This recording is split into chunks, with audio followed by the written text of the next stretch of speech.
শীতের আমেজ মানেই তো পিঠে পুলির সময়, আর তার সঙ্গেই যদি যোগ হয় একটু রসে টইটুম্বুর রসবড়া, তাহলে তো আর কথাই নেই। তাহলে ঝটপট দেখে নিই কীভাবে বানাবো এই রসবড়ার রেসিপি। এখানে আমি 250 গ্রাম পরিমাণে বিউলির ডাল নিয়ে ভালো করে ধুয়ে পরিষ্কার করে সারা রাত জলে ভিজিয়ে রেখেছিলাম। পরদিন জল থেকে তুলে ছেঁকে নিয়ে একটা মিক্সার গ্রাইন্ডারে ভালো করে একটা মিহি পেস্ট তৈরি করে নিলাম।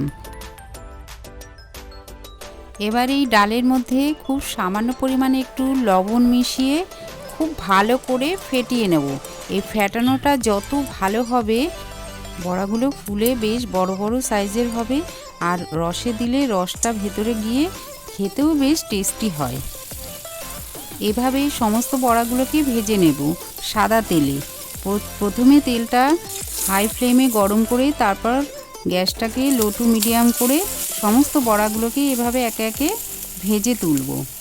এবার শিরার জন্য 1 কাপ চিনি 2 কাপ জল দিয়ে একটু ফুটিয়ে নিয়ে গরম বড়াগুলোকে ওর মধ্যে ছেড়ে দিয়ে 10 মিনিট রেখে দিলেই তৈরি হয়ে যাবে আজকের এই রসবড়া রেসিপি। আর গরম গরম এই বড়াগুলো খেতে কিন্তু অসাধারণ লাগে। অবশ্যই কি একবার বানিয়ে খাবেন আর কমেন্ট করে জানাতে ভুলবেন না। লাইক শেয়ার কিন্তু চাই, আর অতি অবশ্যই সাবস্ক্রাইব করে আমার চ্যানেলের সঙ্গে জুড়ে থাকবেন। সবাই ভালো থাকবেন।